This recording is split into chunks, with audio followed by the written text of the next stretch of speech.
So for doing this Gridfinity modular system, what we want to do is take a really good high-end photo of the object that we're going to create a cutout for.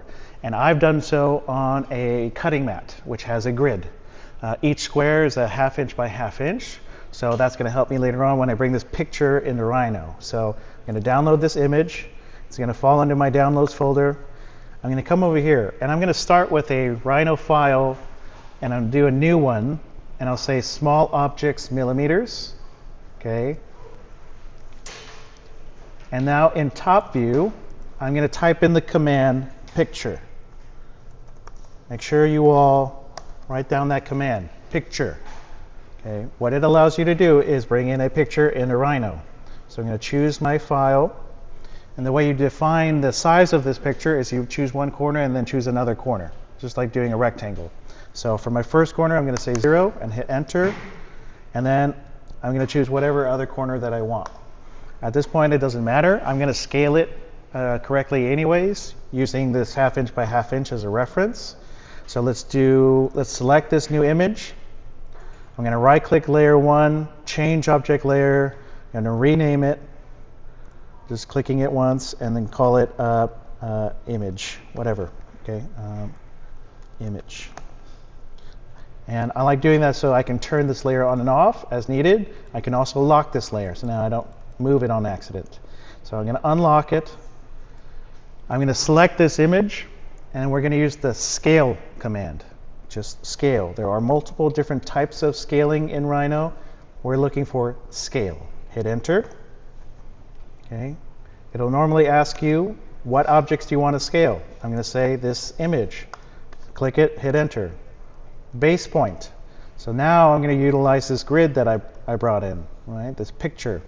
And I'm just going to eyeball it. It'll be roughly to the right size. So my base point is going to be one of these grid intersections. I'm going to now turn on my ortho to constrain my movements to the left and right and up and down. My first reference point in the command line is going to be this point right here. So base point, first reference point. And now my second reference point. I'm going to define this second reference point as 0.5 inches. And I have to specify inches because I started this project in millimeters. So my primary unit is millimeters. So I'm going to have to say 0.5 quotation mark, enter. Okay. And I can test out to see if it's of the correct scale. I'm going to choose polyline. I'm going to just click right here. And I'm going to just hover my cursor towards the right to another intersection. And down below, it'll have my primary units, which is millimeters. But if I type in 0.5 quotation mark and hit enter, that is now a polyline that goes from A to B. That's 0.5 inches. So looking at the line, comparing it to that image, I know I've scaled my image correctly. And it doesn't have to be perfect or exact. It just has to be pretty close to it. From here, there's a couple things you can do. Sometimes I'll select this image, come on over here to Properties, Material, and I will increase the transparency just so I can see the grid behind it a little bit more and not have this prominent image. Now I'm going to Layers. I'm going to lock this image. I'm going to click the check here so I get the next layer, number 2. And now I can't move it. I can see through it just a little bit, and I'm going to use either one of 2 commands or both commands to draw the outline. So I'll use a polygon for illustrate stuff. So I come in and come to about here. I can either choose to define it very perfectly, where I'm actually coming in, around this corner, going straight up, making corners, or I can just get the overall average. So simplified version of this, where I just go straight up. Let's go straight over here. Okay, I'm going to hit enter to end my polyline command. I'm going to hit enter to, if you hit enter after you're done with the command, it'll repeat that last command that you used. Enter, spacebar, right click, all mean the same exact thing. That all means enter. Or if you want to repeat the command, it means the same thing. So now I'm going to come over here. I'm going to start my polyline over there, and then I'm just going to extend it far away over here. I'm going to be very messy with this. I'm going to have the opportunity to come back and trim this all and join this all later. And then for this one, I'm going to use an interpolate curve. So I'm going to come down to this little drop-down menu, find this one, interpolate points curve, and then I'm going to start at this endpoint, and I'm going to turn ortho off so I'm not constrained to these weird movements. And then you can just come in and rough this shape in, just like that. Okay, so now I have a rough outline. I'm going to turn this image off and look at the result. I need to join this corner down here. I need to trim some of this off. So to fix this corner and fix that gap, I'm going to use fillet. Fillet is a command that will allow you to figure out how you want to treat a corner.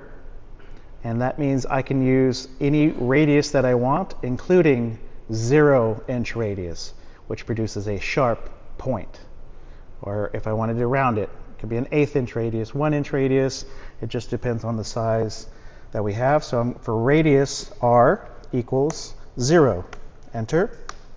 Select my first curve, select my second curve, and now they've closed the corner. And then I'm going to select all of these curves, type in trim, hit enter, and this will allow me to trim certain portions away, like that big extra long line. I'm going to hit enter. I'm going to hit join. Oops, I'm going to type join in correctly this time. Now this is all one closed curve. Okay, so if I bring back my image, all right, that's sort of what I have. Now, you want to get an image of your tool from directly above it, right, with as little perspective as possible. And now, you know, let's pretend that this was exactly the shape of this Milwaukee tape measurer. You might want to add in a slight offset. So I'm going to type in the offset command. My distance, or D, is going to be equal to, I'm in millimeters right now, but I could still use whatever units I want. So let's say 1/8 of an inch, 1/8 inches, so quotation marks, and hit enter. And that will create an offset that goes 1/8 of an inch outward or inward, depending on where I choose it. But obviously, I want this to be slightly bigger than the perfect shape that I developed for this tape measurer. And then maybe I want to think about, you know, for certain tools, you might want to think about having a little finger scoop in there, right? So that way, when you go and grab that tool, your fingers can get into there, right? So to do that, I'll do a circle. I'll come over here, find some sort of near point or midpoint, and then define that circle however big you want it. If I say a diameter of 0.25 inches, oops, not 0.25 millimeters, but 0.25 quotation mark. That's way too small. Let's try 0.5 inches. That's okay. Okay. So then what you would do there is, I'm going to turn off the image so I have more clarity. I'm going to select this circle and my offset. I'm going to type in trim and come in and trim away that one and trim away that one. Hit enter. Now I have to join all that so that way it becomes one closed curve. And now it is a closed curve. And then the final thing you want to do is you want to take this extrude curve and you'll want to extrude it however deep you want this tape measurer to sit into this Gridfinity system. So what we're doing right now is creating the positive that we'll bring into the Gridfinity generator to use as a negative to break it away from the mold. So if I actually want the tape measurer to stick out from the Gridfinity box ever so slightly, I wouldn't even need a finger scoop. So maybe I would if the tape measure was, when laying down, 1 inch thick, maybe I'll do it a 1/2 inch extrusion. So let's try that. 0.5 quotation mark and hit enter. Okay, and I'm going to try that again, but I want to explain, make sure that you have, when you do extrude curve, it says solid is equal to yes. Otherwise, it will not produce a solid piece of geometry. It'll just show you extrusions of the walls around it. So 0.5 inches, that is a solid. I'm going to take this, I'm going to export it as an STL file. This is no longer a coaster. This will be part of my Gridfinity stuff. I'm going to call it 250625 Milwaukee, probably spelled that wrong, tape measurer. Okay, I'm saving it as an STL file, and I'm going to hit save. I'm going to click OK and OK, and now I'm going to come over to here to Canvas under modules. Under the 3D printing module, you'll find Gridfinity, a whole page about Gridfinity, and you can go to their actual website. So let's go to Gridfinity generator, or one of these two. There are at least two Gridfinity generators out there. So let's try this one.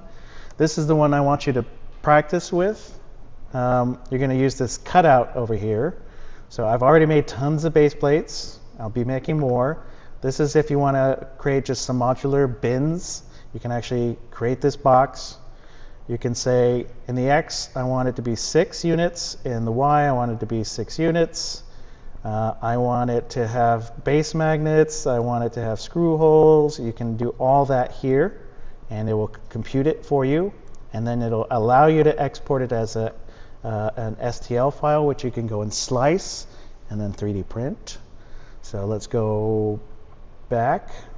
Let's go back one, and we're going to want to do a cutout.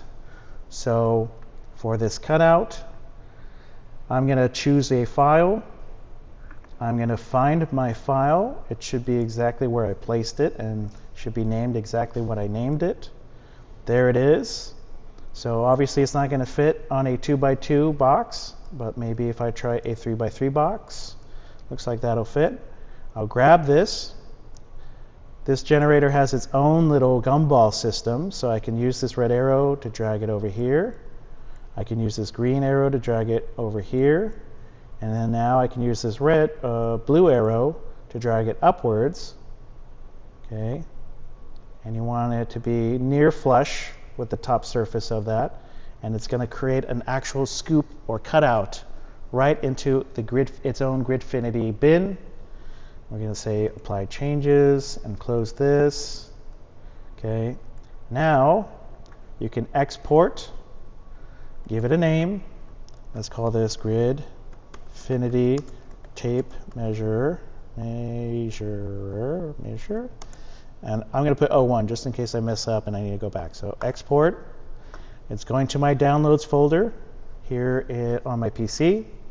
Now I'm going to navigate to Bamboo Slicer. So to export it, it should be ghosted where you cut out.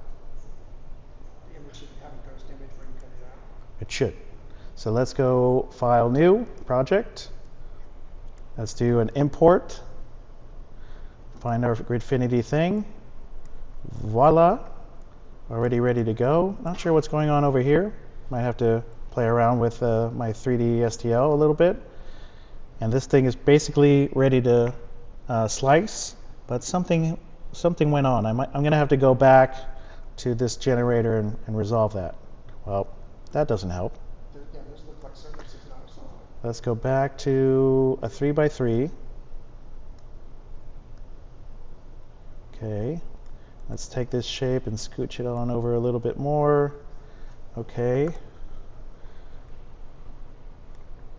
It says unsaved changes. Let's see, how do I save? So save it. Now if I export, let's do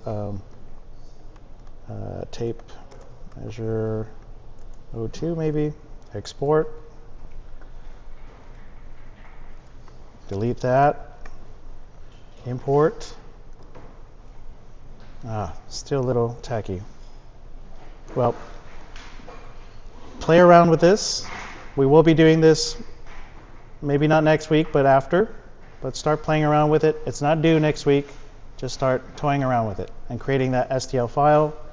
I'm going to export this whole video onto my YouTube channel for you guys to watch, and I'll link it into our Canvas. And if you have any questions, just let me know. Let's do